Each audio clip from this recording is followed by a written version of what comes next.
할렐루야, 반갑습니다. 오늘 변화에 대해서 말씀 나눠보도록 하겠습니다. 변화, 바뀌어간다는 것이거든요. 사람들이 교회에 오는 여러 가지 이유 중에 이런 이유들이 있을 것입니다. 술 먹던 것을 좀 술을 끊었으면 좋겠다. 담배 피우던 것이 담배를 끊었으면 좋겠다.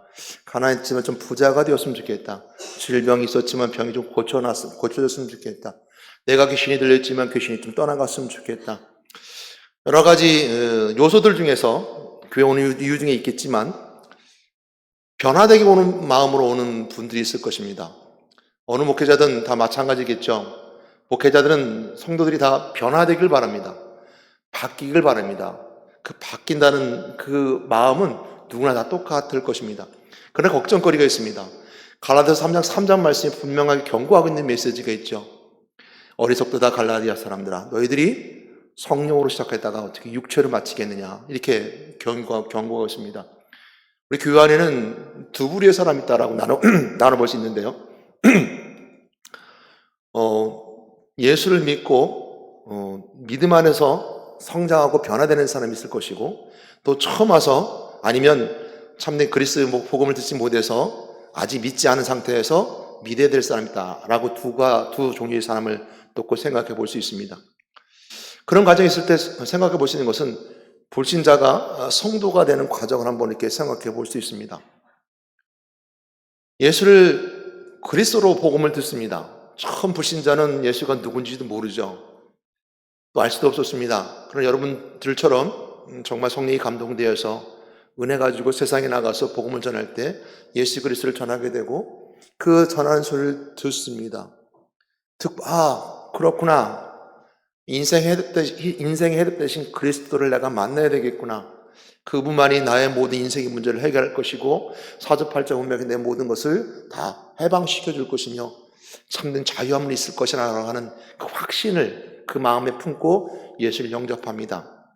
예수님의 마음 영접하고 믿음으로 시작하게 된 믿음의 출발점이 되면서 저런 믿음이 시작하게 되죠. 그래서 우리가 처음 예수가 하나님 만나야 되고 죄인이 제사함받아야 되고 우리 죽음에서 부활하신 그리스도를 통해서 승리자의 삶을 살아야 됩니다. 그래서 세상 가운데 승리해야 됩니다라고 하는 그리스도 참된 직분을 깨닫는 자들은 그분이 누군가라는 7가지 예수님에 대해서 우리가 듣습니다. 그리고 배우죠. 그래서 예수님은 하나님이십니다. 예수님은 그 본체를 자리를 떠나셔서 인간의 몸으로 이 땅에 오셔서 성육신하셨습니다.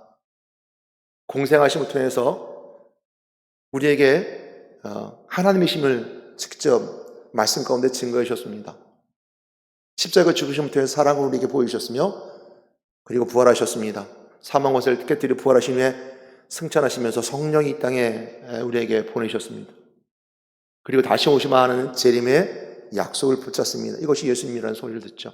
이 복음의 메시지를 들었으면 하나님부터 참된 축복을 7가지를 받게 됩니다. 결국은 쭉 7가지가 받죠. 7가지 받으면 이렇게 변화되어 가는 겁니다. 이렇게 받았으면, 이렇게 있었으면 이렇게 변화되어 가는 거죠. 그러니까 예수 그리스도 믿고 믿음에 있는 사람들은 불신자가 성도가 되어져 가는 과정입니다. 그랬을 때 이것이 시작되어서 이렇게 변화되어 가야 되는데 혹시 이 과정을 거치지 않고 이씨 먼저 간다면, 이런 과정을 지나지 않고 이쪽이 있다고 그런다면 우리는 다시 한번 그 신앙을 생각해 봐야 됩니다. 그래서 교회 오는 목적이, 교회 오는 것들이 내가 조금 귀신도 떠나갔으면 좋겠다, 질병도 치유받았으면 좋겠다, 술도 좀 끊었으면 좋겠다, 담배도 좀 끊었으면 좋겠다, 내가 좀 가난했지만 부자가 됐으면 좋겠다, 공부도 잘했으면 좋겠다, 훌륭한 취직하고 좋겠다고 했다는 그 교회 오는 그 이유가 이 그리스도를 통해서 바뀌게 되어 있죠. 그걸 우리가 성도라고 합니다. 바르게 변화되고 바뀌게 되는 것이 우리가 성도라고 합니다. 그러나 더 하나 더 묵상하며 깊이 생각해 볼 수 있는 것은요, 이렇게 생각해 볼 수 있습니다. 불신자가 성도가 되는 과정은 우리가 눈에 보이도 확실히 드러납니다. 근데 저처럼 어렸을 때부터 어머니 손잡고 아니면 어머니 뱃속에서부터 말씀을 들어가면서 태아 때부터 들었던 저 같은 사람은 이런 과정을 안 거칠 수도 있습니다. 그냥 교회 오니까 간 거고요. 어머니 초등학교 때 동전 지어주면 가서 헌금해야 그러니까 헌금 안 드렸고, 넌 교회 가야 돼, 안 가면 안 돼 그러니까 어머니 말 듣고 착한 마음으로 와서 그냥 교회 오는 경우도 혹시 있을 겁니다. 영문교회도 이처럼 많은 시간의 역사가 있으니까 분명히 그런 분들이 있으라 봅니다. 여기 이제 청년들, 초등학교 학생들도 마찬가지로 그냥 부모님이 가라고 그러니까 가는 경우. 근데 중요한 것 중에 하나는 다시 이걸 돌아가야 된다는 겁니다. 아무리 내가 교회에서 태어나서 모태로부터 어머니부터 말씀을 들었다 하더라도 내가 인지되고 인식되어서 예수가 그리스도를 깨닫고 7가지 복음을 듣고 그리고 하나님부터 7가지를 받아야 되는 겁니다. 이쪽 것은 우리가 본질이라고 합니다. 이쪽 것은 비본질이라고 그러죠. 그러나 이것이 되면 이쪽으로 가야 되는 것이 당연한 건데 이건 변함이 없어야 되는 겁니다. 이것은 변하면 안 되는 거죠. 본질은 변하면 안 되는 겁니다. 그러니까 이것을 다시 돌아가야 돼요. 우리 초등학교 학생들이 아무리 산수를 잘하고 싶어도 구구단을 못하면 산수 못합니다. 한글을 모르면 살아가는 데 부족함이 없겠죠. 구구단 못한다고 살아가는 데 부족하겠습니까? 장사하는 데 부족함 문제되지 않습니다. 한글을 모른다고 해서 내가 살아가면서 말 못하는 거 아니거든요. 그런데 한글을 모르면 더 깊은 묵상의 책을 읽을 수 없고 또 산수를 모르면 수학을 못하게 돼 있고 초등 시작을 모르면 아무리 여기 헤매고 있어도 참된 진리를 발견하지 못할 뿐만 아니라 그 오는 교회의 목적의 이유가 다를 수밖에 없습니다. 그러므로 우리는 바뀌어야 됩니다. 그리고 이렇게 본질의 복음을 듣고 이렇게 바뀌어 가야 되는 것이죠. 변화와 변질이라는 것은 다른 말입니다. 변질과 변화는 이렇게 생각해 볼 수 있습니다. 좋은 예를 들었던 그 글이 있어서 제가 소개하면 약간 변형돼 소개하면 고구마를 들었을 때 고구마를 쌓아놓고 썩으면 변질되는 거지만 고구마를 삶아서 먹으면 찐고구마가 되는 거고 고구마를 구우면 군고구마가 되는 거고 고구마에 설탕을 뿌리면 고구마탕이 되는 거고 고구마를 채로 썰어서 튀기면 고구마 튀김이 되는 거죠. 그러나 이것을 고구마 튀김이 되고 진고구마가 되고 군고구마가 되는 것은 변화라고 하지만 고구마를 가지고 있다가 묵혀서 썩으면 그걸 변질이라고 합니다. 복음은 아무리 듣고 가지고 있어도 썩히고 묵히면 변질되어 썩어져 가는 거지만 이 복음을 들고 만 가지 천 가지를 가지고서 복음을 가지고 우리 신앙생활 해나가고 사랑생활 해나가고 예배생활 해나가고 전도생활 해나가고 또한 우리가 하는 것처럼 기도생활까지 해나가는 그 시간까지 있을 때 그것이 우리에게 다양한 모습으로 다양한 은혜 가운데 우리가 기쁨이 충만한다는 것입니다. 저는 여러분들이 이 예배드리는 시간이 정말 기쁨의 시간임을 저는 이렇게 보면 알고 있습니다. 근심 걱정 없이 기쁜 마음으로 예배드리는 건 이렇게 왔다가 이렇게 간 거죠. 여기 예배 생활에 우리 되는 분들이니까요. 그 예배 생활에 은혜 있는 여러분들의 기쁨이 여러분들이 하나님 가장 기뻐하는 여러분들의 삶의 모습입니다. 그처럼 영혼이 변질되지 않고 썩지 않은 것을 변화되어야 되는 것이 모습인데 그럼 어떻게 우리가 변화되어야 되는가? 변화의 목적은 어딘가? 어디까지 변해야 됩니까? 라고 물어볼 수 있잖아요. 누구니 변화되고 싶지 않은 사람 없거든요. 저도 변화되고 싶습니다. 학생들도 좀 더 변화되고 싶어요. 아이들은 조금 더 커지고 싶고 또 내가 가진 것을 좀 더 다른 삶을 살고 싶고 더 풍요롭게 살고 싶죠. 목사님 어디까지 욕심을 부려야 됩니까? 목사님 어디까지 우리가 변화되어야 됩니까? 한 다음에 성경이 분명하게 그 선을 긋고 있습니다. 고린도전서 15장 51절 52절 말씀 함께 읽어보도록 하겠습니다. 천천히 읽겠습니다. 보라 내가 너에게 비밀을 말하노니 우리가 다 잠들 것이 아니오 마지막 나팔의 순식간에 호련히 다 변화되리니 나팔 소리가 나며 죽은 자들이 썩지 아니할 것으로 다시 살아나고 우리도 변화되리라. 아멘. 그러므로 우리가 변화됐습니다. 이 정도면 됐습니까? 라고 머물 수 없다는 겁니다. 나는 이 정도면 되면 됐어. 이 정도면 이 정도 변화되면 어느 정도 안정적인 거 표현할수록 난 이 정도면 하면 됐어.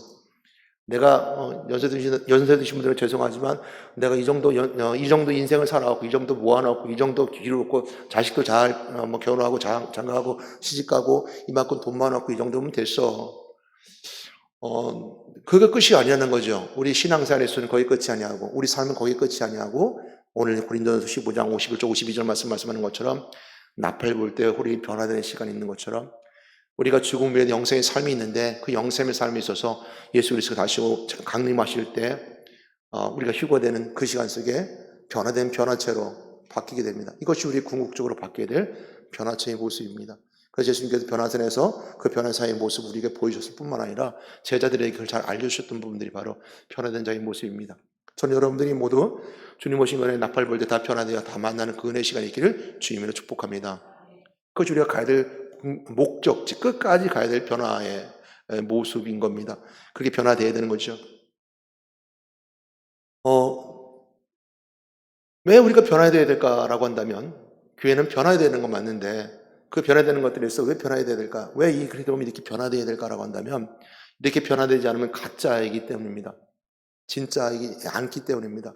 교회 안에 가짜와 진짜가 섞여 있다고 한다면 그 교회는 정말 그 교회는 이렇게 망하거나 아니면 사라져버리거나 다른 모습으로 바뀌게 될 겁니다. 어찌 보면 변화를 통해서 본질이 바뀌어버리는, 이단으로 가든지 아니면 잘못하면 이것이 본질이 바뀌어져서 변화가 이 본질을 먹어버리는, 제가 가끔가다 그런 아이들에게 표현하고 있는데, 꼬리가 머리를 흔들면 안 되는 것처럼 머리가 꼬리를 흔들어야지, 강아지가 머리가 꼬리를 흔들어야지, 꼬리가 머리를 흔들면 그건 정신이 없는 것처럼 말씀하는 것처럼 머리가 꼬리를 흔들어야 되는데 이 꼬리가 머리를 흔들어 버리면 바뀌게 돼 있습니다. 그러면 안 되는 거죠. 그래서 가짜와 진짜가 섞여 있으면 안 되는 것처럼 변화되어야 됩니다. 자꾸 변화되려고 노력해야 되는 것이고, 목회자들 뿐만 아니라 사역자들 모두가 변화되기 위해서 노력하고 변화되는 것으로 가야 되는 것입니다. 그것은 우리가 믿음의 공동체로 함께 살아남는 방법이고 믿음의 공동체가 함께 할 수 있는 것이기 때문입니다.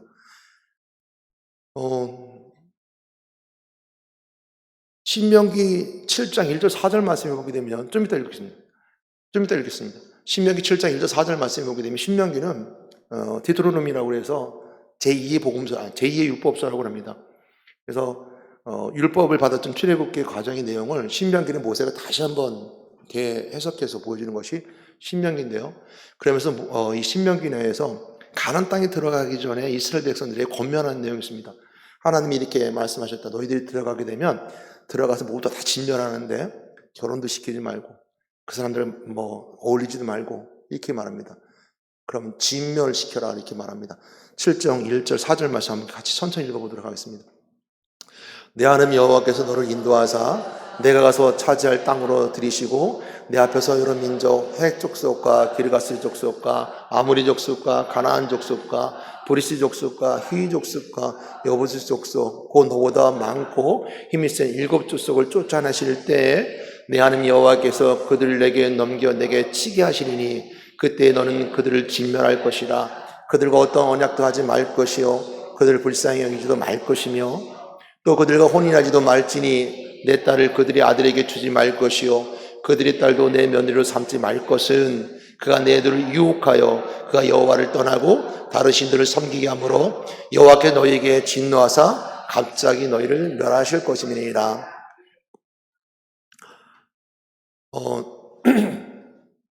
저희가 이제 신앙생활하고 젊은 청년 때 종종, 오늘날도 그런 일일지 모르겠지만 그런 경우를 종종 봤습니다. 여자는 예수를 잘 믿는데 애인이죠. 남자친구 예수를 안 믿어요. 그래서 어떻게 하든 목사님한테 물었습니다. 목사님 어떻게 하면 좋겠습니까? 제가 남자친구인데 결혼할 상대인데 예수를 안 믿습니다. 대부분이 그때 당시 이렇게 권면했던 것 같아요. 네가 잘 신앙으로 무장해서 그 남자친구를 예수를 믿게 하라. 그리고 결혼하고 그거에 대한 조건을 달아라. 네가 교회 와서 예배드리는 목적으로 우리 결혼합시다. 이렇게 하는 경우가 종종 있었습니다. 여기도 그렇게 결혼하신 분이 있을지 모르겠습니다. 근데 대부분 성공한 케이스는 있을지 모르겠지만 대부분이 실패했습니다. 처음에는 한두 번 와서 의식적으로 와주고 그 다음부터는 교회를 안 오죠.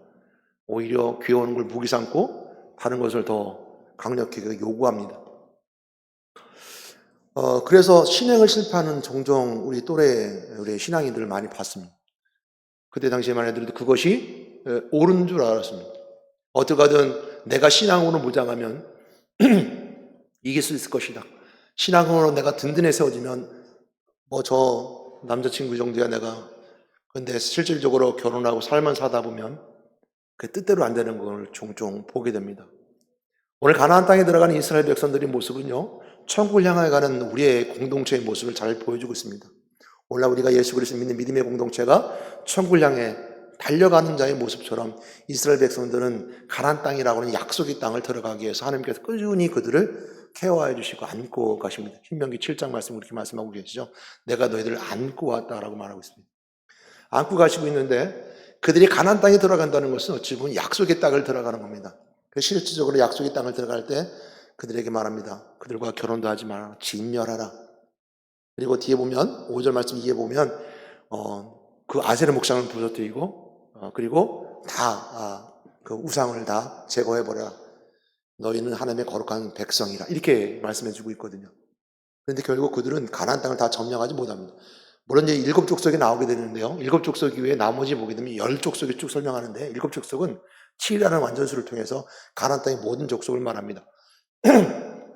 그랬을 때 모든 족속을 다 물리치지 못하거든요. 결국 그들은 이스라엘 백성들은 그 땅에 가나안 땅에 들어가서 그 땅을 다 점령하지 못해요.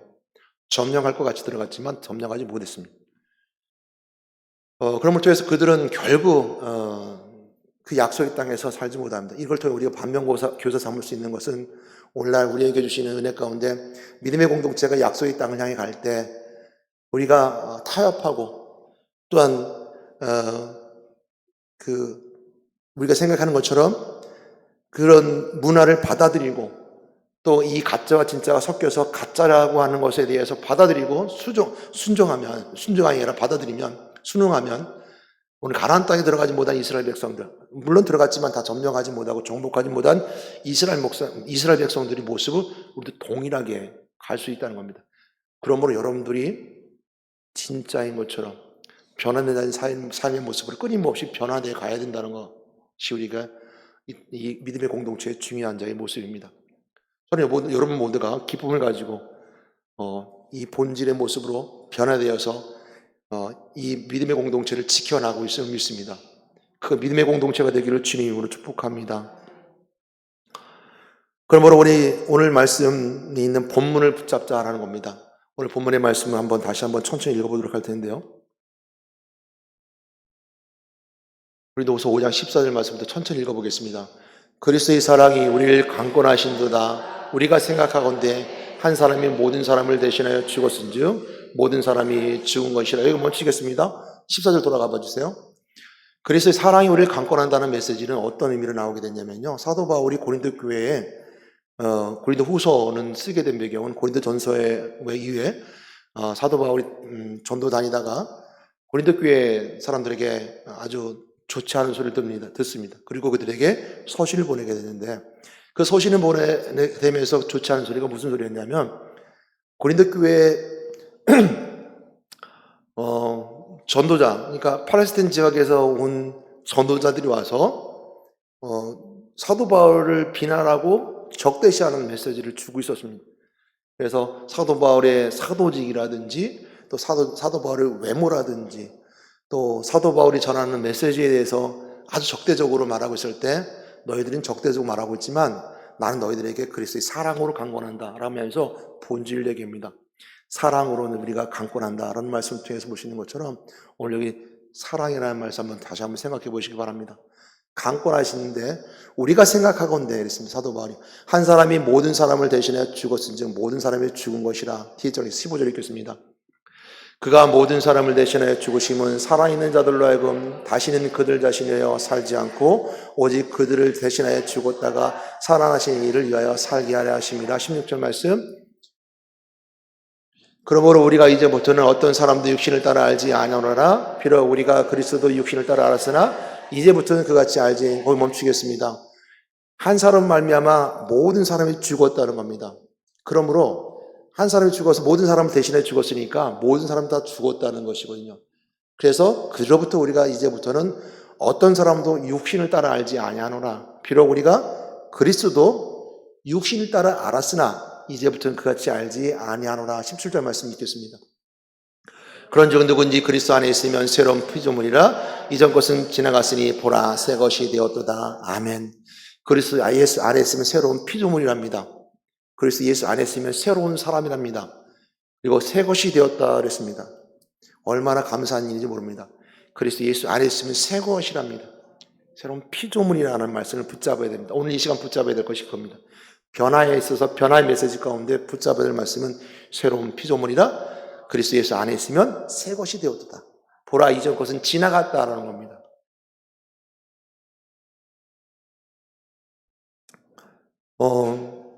고린도후서 5장 14절 17절 말씀, 오늘 이 말씀 보면서 이 말씀을 붙잡으면서 그럼 우리가 어떻게 변해야 되는가라고 볼 수 있습니다. 우리가 어떻게 변했으면 좋겠습니까? 날마다 새로워지는 것이죠. 고린도후서 4장 16절 말씀 보겠습니다. 그러므로 우리가 낙심하지 않으니 우리의 겉사람은 낡아지나 우리의 속사람은 날로 새로워지도다. 아멘. 우리의 겉사람은 낡아지나 우리의 속사람은 항상 새로워진다라고 이렇게 말씀하시면 돼요. 날마다 새로워지는 것입니다. 이 몸의 본질은 낡아져 갑니다. 변질되어 가죠. 이 멈출 수 없습니다. 이 노화를 멈출 수 없죠. 시간이 지나가지만 변화되기를 원합니다. 어떻게든 변화되려고 노력을 하죠. 그러나 오늘 겉사람을 가지고 살아가는 사람이 아니라 속사람을 가지고 사는 사람들은 내 본질의 이 육체의 것은 날마다 낡아지지만 내 속사람은 항상 새로워진다. 그리고 새 것이다라고 말씀해주고 있는 메시지가 바로 고린도후서 4장 16절 말씀입니다. 그러므로 우리가 영적으로 새로운 삶으로 항상 영적인 삶을 살아가는데, 영적인 삶을 살아간다는 것은 어찌 보면 그리스도로 옷 입은 자처럼 우리가 삶을 살아가는 거죠. 나의 육신은 낡아지는 것처럼 항상 낡아지지만 내가 그리스도로 옷 입어서 오늘도 항상 새로운 삶을 살아가는 거죠. 나는 변질되어 갑니다. 몸은 어차피 시간이 지나면 육체는 변질되어 가지만 그리스도 옷 입을 때 날마다 새롭게 삶을 살아갈 수 있는 겁니다. 갈라디아서 3장 20절 27절 말씀 보도록 하겠습니다. 너희가 다 믿음으로 말미암아 그리스도 예수 안에서 하나님의 아들이 되었으니 누구든지 그리스도와 합하기 위하여 세례를 받은 자는 그리스도로 옷 입었느니라. 아멘. 그리스도 예수 안에 있는 자는 하나님의 자녀일 뿐만 아니라 그리스도와 합하여 그리스도 옷 입었느니라 라고 말씀하시는 것처럼 그리스도 예수 안에 있는 자는 그리스도 옷을 입은 자들입니다. 여러분 얼마나 좋은 변화된 삶의 옷을 입었습니까? 우리는 시대의 삶을 살아가면서 많은 다양한 일들을 경험하고 살아갑니다. 우리는 누구든지 부모를 잃고 살아갑니다. 부모 잃지 않는 사람 없죠. 누구든지 형제를 먼저든 나중에든 잃고 살아갑니다. 누구든지 친구를 누구든지 잃고 살아갑니다. 먼저 가든 나중 가든 여러 가지 잃고 살아갑니다. 어렵고 힘들고 이런 과정 겪으면서 우리는 파란만장한 여러 가지 삶의 환경 속에 많은 변화를 맞이하며 삶을 살아갑니다. 그건 제가 단순 한 친구를 잃어버리든 형제를 잃어버리든 부모를 잃어버리는 거 말했지만 여러분 삶을 살아가면서 여러 가지 다양한 모습에서 고통과 고난이 있다 하더라도 오늘 본문이 이렇게 말씀하고 있습니다. 그리스도 예수 안에 있는 자는 그리스도를 옷 입었느니라. 그리스도 합하여 그리스도 옷을 입었느니라. 그러므로 너희는 이전 것은 지나갔으니 보라 새 것이 되었도다. 이것이 우리에게 주시는 말씀을 붙잡아야 될 이유입니다. 여러분 꼭 새 것이 되었다는 말씀을 붙잡을 통해서 오늘도 그리스도를 옷 입는 여러분 되시기 바랍니다. 나는 알지만요 내가 그리스도를 옷 입은 자로서 오늘도 새롭게 삶을 살아갈 수 있는 거죠. 옷 입은 자들의 삶의 모습은 저는 이렇게 비유해주고 싶습니다. 옷 입은 자들의 모습은 이렇게 사랑생활, 예배생활, 전도생활, 또한 이렇게 보는 것처럼 감사생활, 봉사생활, 순종생활, 그 다음에 기도생활이라고 하는 이 생활 속에 들어간 자의 모습이고 이 삶을 우리가 잔치처럼 삶을 살아가는 거죠. 그 중에 오늘 예배잔치에 참여한 여러분들입니다. 이것이 그리스도 옷 입은 자들의 모습인데요. 그 옷 입은 자의 모습으로 해서 옷을 입지 않고 쫓겨나는 말씀이 있습니다. 왜 예복을 입지 않았냐? 내가 왜 이 잔치에 참여했는데 예복 입지 않았냐라고 예수님께서 비유로 말씀하실 때 하셨던 말씀이 있거든요. 그 말씀이 바로 마태복음 22장 11절 12절 말씀인데요. 한번 읽어보도록 하겠습니다. 마태복음 22장 11절 12절 말씀 읽겠습니다. 시작. 임금이 손님들을 보러 들어올새 거기서 예복을 입지 않은 한 사람을 보고 이르되 친구여 어째 예복을 입지 않고 여기 들어왔냐 하니 그가 아무 말도 못하고는 아멘. 자, 이 말씀이 나오게 된 배경에 보게 되면요. 비유로 말씀하실 때 임금이 아들을 위해서 잔치를 베풀었는데 막 잔치를 베푸는데 아무도 관심을 가지지 않는 거예요. 그래서 종들을 보냈어요. 종들을 보냈음에도 불구하고 종들을 보낸 것에 관심 가지고 오히려 종들을 죽였어요. 그리고 말하기를 우리가 밭이 있는데 밭에 가야 됩니다. 내가 결혼식인데 결혼식 있는데 가야 됩니다. 했어요. 그러니까 그 임금이 군대를 보내서 다 죽였다고 그랬어요. 그러고 나서 길거리 가서 너희들이 다니는 모든 사람을 데리고 오라고 그래요. 이게 이제 초청잔치죠. 우리가 이제 요새는 초청잔치를 하게 되잖아요. 이 잔치를 하면서 다 나눠지고, 뭐 관심이 없는데 어떡합니까? 다 오라고 그랬어요. 다 오라고 그랬는데, 다 와서 보니까 잔치에 참여했는데, 주인이 보니까, 임금이 보니까 예복을 입지 않은 사람이 있었어요. 오히려 예복 입지 않은 사람은 어떻게 했습니까? 내어쫓았어요. 그리고 죽임을 당했습니다. 그 말씀 속에 있는 내용을 보게 되면 알 수 있는 것처럼, 우리가 아무리 길거리 다른 사람을 데려온다 하더라도, 아무리 지나가는 사람 아무를 데려온다 하더라도 예복을 입지 아니하면 변화가 되지 아니하면 그래서 옷 입지 아니하면 우리는 그 안에 들어갈 수 없고 잔치에 참여할 수 없습니다. 그래서 그리스도의 옷 입고 잔치에 참여한 자의 모습은 이처럼 이 생활 속에 있는 믿는 자의 일곱 가지 생활 속에 들어가는 그 잔치의 자리에 참여할 수 있어야 되는 자리고, 이처럼 그리스도를 옷 입은 본질의 옷이 입어야 된다는 것을 오늘 그 잔치 비유를 통해서 우리가 다시 한번 생각해 알게 됩니다. 우리가 어떻게 변해야 될까요? 우리가 그리스도인으로 변해야 되는 겁니다. 우리가 여기서 그리스도인이 된다는 것인데, 그 그리스도인이 변해야 되는 공동체의 모습은 우리가 아는 것처럼 안디옥 교회가 그랬습니다. 스데반 집사 일로 일어난 사람들이 다 안디옥에 이르게 되었고, 거기서 비로소 헬라인에게도 복음을 전하게 되고, 그 전하게 된 그들에게 그 소문이 예루살렘에서 들렸다 그랬습니다. 그 소문이 예루살렘에 들리니까 우리가 아는 바나바, 사울이 둘이 가서 1년간 그들을 가르쳤고, 그리고 그들은 그 다음에 그들은 비로소 그리스도인이라는 칭호를 듣게 됩니다. 그리스도인이라고 됩니다. 저는 그리스도인이라고 하는 칭호 속에서 모두가 다 그리스도인의 칭호 속에 있는 자들이고, 오늘 그리스도의 7가지 또 7대 7대 7대 본질을 가지고 있는 그리스도인이고, 또 7대 생활을 누릴 수 있는 그 본질이 가진 자의 그리스도인이라고 저는 믿습니다. 그에 앞서서 그 본질을 하기 위해서 그리스도인이 되기 위해서 2가지 모습이 그 가운데 있게 되죠. 첫 번째 뭐였냐면 소문이 났다 그랬었습니다. 수많은 사람들이 그 메시지를 들었어요. 예수에 대해서 말씀을 전하니 그들이 수많은 사람이 몰려왔다 그랬습니다. 그 소문이 예루살렘에 들리게 되고, 첫 번째 소문나는 것이었고, 두 번째는 1년 동안 가르쳤다 놉니다. 어찌 보면 이것도 가르침을 받아야 된다는 것이고, 또 그 가르침 속에서 그리스도인하고 칭을 들었던 것처럼 그 가르침 속에 있을 때 들어가야 된다는 것이죠. 그래서 1년 동안 가르쳤던 것처럼 그리스도인으로서 그 잔치에 들어갈 수 있는 자는 가르침을 받아야 되는 것이고, 또 제자의 모습으로 세워지기까지 또 말씀을 가르침을 받는 자가 되어야 된다는 것이죠. 그 2가지 모습을 통해 볼 수 있는 것처럼 변화될 때 어떻게 변화할 수 있는가? 가르침을 받아야 되는 것입니다. 물론 예수 그리스도를 영접한 사람들은 당연히 이쪽으로 가야 되는 것은 자동차에 기어를 넣으면 가야 되는 것이 가는 것이고, 이 가야 되는 것이지만 그 안에 가르친 자의 말씀을 들어야 되고 가르침 속에 있어야 된다는 것을 우리 안디옥 교회를 통해서 볼 수 있습니다. 그래서 믿음의 공동체의 변화된 모습, 그 공동체의 변화된 모습 안디옥 교회를 볼 수 있습니다. 왜 마귀는 우리를 변하지 못하게 할까요? 한다면 우리를 변질시킬 뿐만 아니라 마귀는 우리를 타협하게 만듭니다. 그리고 무지하게 만듭니다. 오유하게 만듭니다. 오해하게 만들죠. 이것은 오늘 우리에게 적용되는 겁니다. 오늘 믿음의 공동체 안에, 명봉교회 안에도 마찬가지로 무지하든지 오해하게 한다든지 타협하게 한다든지, 이것이 좋다라고 앉게 한다든지 하는 것을 통해서 우리를 변화하지 못하게 합니다. 믿음의 공동체도 변하게 하지 못할 뿐만 아니라 여러분 개인도 변화를 하지 못하게 만듭니다.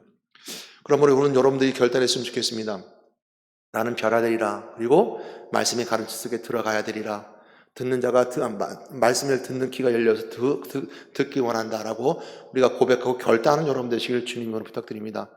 혹시 처음부터 말씀드리지만 이 과정을 거치지 않고 이 과정 속에 있다든지, 이것을 이랬던 걸 잃어버리고 이 과정에서만 헤매고 있다든지, 그렇다면 다시 돌아가야 됩니다. 다시 생각해야 됩니다. 다시 깊이 생각하고 여기에 대한 경험하고 체험해야 되는 것이고, 만남이 있어야 될 때 우리는 이곳에서 생활할 수 있습니다. 그건 동일하게 저한테도 적용되는 메시지입니다. 저한테 적용되는 메시지입니다. 저도 이제 최근에 이제 우리 식당에 오게 되면 2명의 형제들이 왔었습니다. 지금 이제 안 옵니다. 지난주에 수원으로 이사를 갔는데요.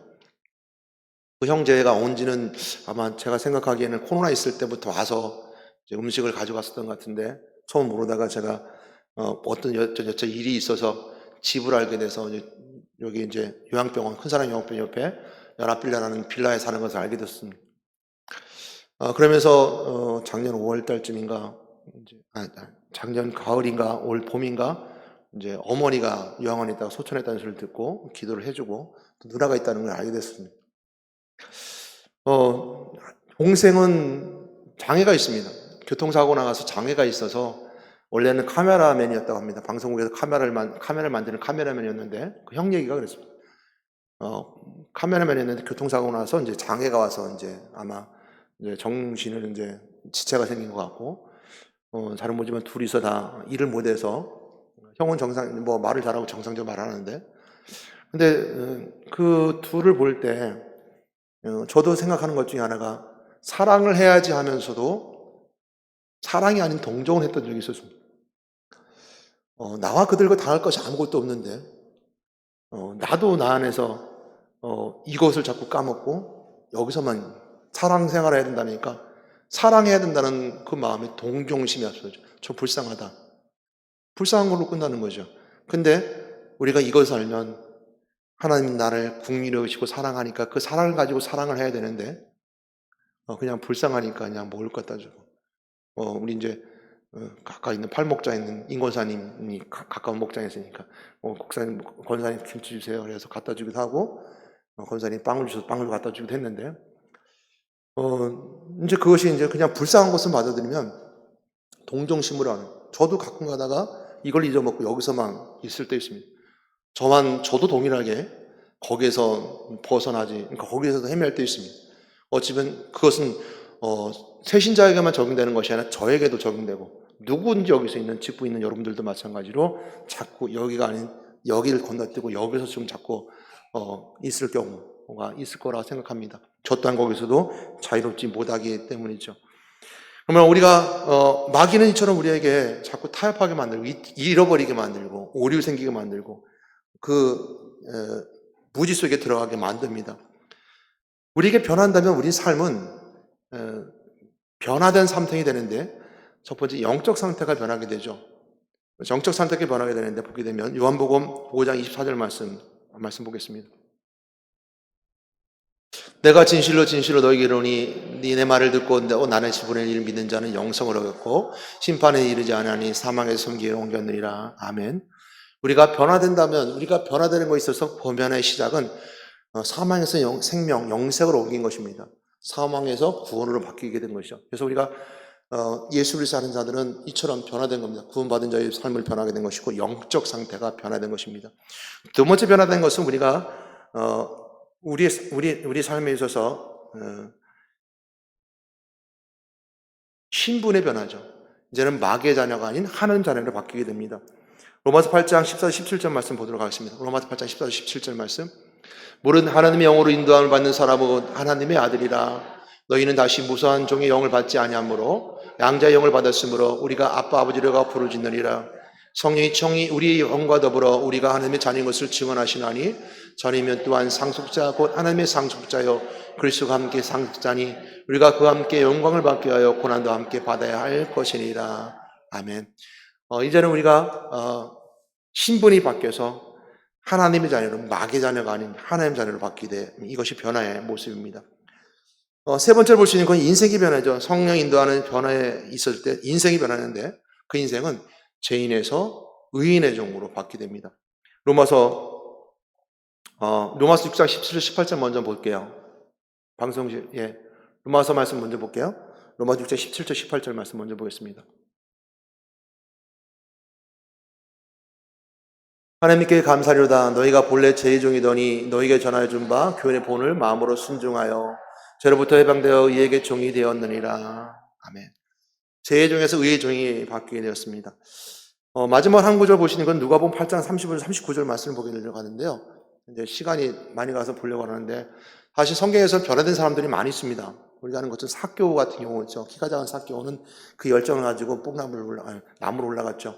그 키가 작은 것을 통해서 문제 삼지 않고 열정을 함께 나가서 만나서 그 삶이 바뀌게 되는데 삶이 바뀐 증거로 자신의 재산의 절반을 가난한 자에게 나눠주고 누구에게 토색한 일, 빼앗은 일 있으면 내가 4배에 갖겠나라 바뀌게 되죠. 또 밤에 나타났던 니고데모도 마찬가지로 그가 제자의 삶으로 마지막 예수님의 시체에 이제 모략을 가지고 오는 사람으로 바뀌게 됩니다. 삶이 바뀌게 되었었죠. 또한 수가스 사마리아 여인도 마찬가지로 예수를 만남을 통해서 그가 뛰어다가 전도자의 삶으로 바뀌게 된 여러 가지 예수를 만나고 바뀐 사람들이 많이 있습니다. 여러 많이 있지만 물론 이제 대표적인 건 사울도 핍박자 사울도 예수를 전하는 복음자는 바울을 만났는데 저는 오늘 고라사 방인을 통해서 한번 바뀐 자의 모습을 한번 더 보도록 하겠습니다. 누가복음 8장 35절 39절 말씀. 네.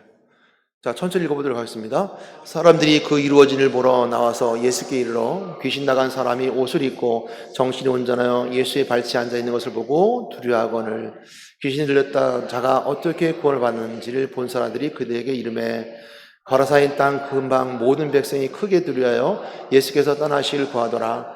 예수께서 배에 올라가실새 빛에 나간 사람이 함께 있기를 구하였으나 예수께서 그를 보내시며 이르시되 아멘. 처음 절로 돌아봐 주시겠어요? 37절 말씀. 35절 말씀을 돌아가 주시겠어요? 거라사 광인은 우리 아는 것처럼 거라사 광인은 예수님 만나고 그가 치유받게 됩니다. 그랬을 때 돼지떼로 귀신이 들어가게 되는 그 과정이 있게 되고, 그러고 나서 그 이루어진 과정을 보고 사람들의 모습이 어떻게 바뀌었는가 봤습니다. 그래서 35절 말씀에 그렇게 말해요. 사람들이 그 이루어진 일을 보러 나와서 예수께 이르러 귀신 나간 사람이 옷을 입고 정신이 온전하여 바뀌었죠. 예수의 발치에 앉아 있는 것을 보고 두려워하거늘. 사람들이 두려워했다 그랬어요. 귀신이 떠나간 자리에 있는 그 정신상인을 보고서 두려워했다. 38절 보겠습니다. 그랬죠? 귀신 나간 사람이 함께 있기를 구하였으나 예수께서 보내시며 이르시되, 귀신 나간 사람이 예수를 따르기 원했던 것 같아요. 따르기 원하고 함께 있기를 원했는데 예수님께 함께 가지 않았어요. 그 다음 절 39절 보겠습니다. 집으로 돌아가 하나님 내게 어떻게 큰 일을 행하셨는지를 말하라 하시니 그가 가서 예수께서 자기에게 어떻게 큰 일을 행하신지를 온 성에 전파하니라. 전도자의 삶을 바뀌게 되죠. 여러분, 오늘 이렇게 거래사 광인뿐만 아니라 우리가 7 귀신 들렸던 막달라 마리아도 마찬가지로 그 예수님 마지막 준비하는 자로, 예수님의 쓰임받는 자로, 섬기는 자로 세워지는 변화된 자의 삶의 모습이 있습니다. 여러분, 성경에 기록된 여러 가지 변화된 삶의 모습을 여러분 삶 속에 비춰봄을 통해서 여러분 나는 또한 이처럼 성경의 사람들처럼 변화된 자의 삶을 살아가고 있는가, 여러분 스스로 한번 돌아보신 여러분이 되시기 바라겠습니다. 또한 여러분 모두가 예배 생활에 참여하고 이쪽 예배 생활에 성공한 자의 모습으로서 오늘도 기쁨과 감사함으로 함께 영광 드리는 것은 하나님 가장 기뻐하고 즐거운 일이니까 모든 하나님 영광받은 아름다운 은혜의 자리를 꼭 기억하시고 하나님 영광이 이 땅 이곳에 우리가 함께 있는 걸 믿고 오늘도 변화된 삶으로 우리 하나는 것인 것에 대해서 은혜 나누는 여러분 되시길 바랍니다. 기도하겠습니다. 하나님 감사합니다. 너희는 세상의 빛이라 소금이라 했던 말씀을 기억하시 하나님, 또한 우리가 옛사람의 구습을 벗어버리고 그리스도 안에 새 사람으로 삶을 살아가는 세상의 변화된 삶을 살아가는 저희들 되게 하시 하나님 감사합니다. 오늘 저희들 변화된 자로서 교회 안에서는 이처럼 7가지 신행생활을 누리는 자 되게 되어하시고, 세상을 향해서는 이처럼 3대 영적 정체성을 가지고 5대 영적 용도를 향해 세상을 나갈 수 있는 저희들 되게 원하오니 저들의 축복을 함께 하심을 통해서 변화된 자의 모습도 열매로 맺어지는 그 은혜의 시간 함께 주시옵소서. 예수 이름으로 기도드렸습니다. 아멘.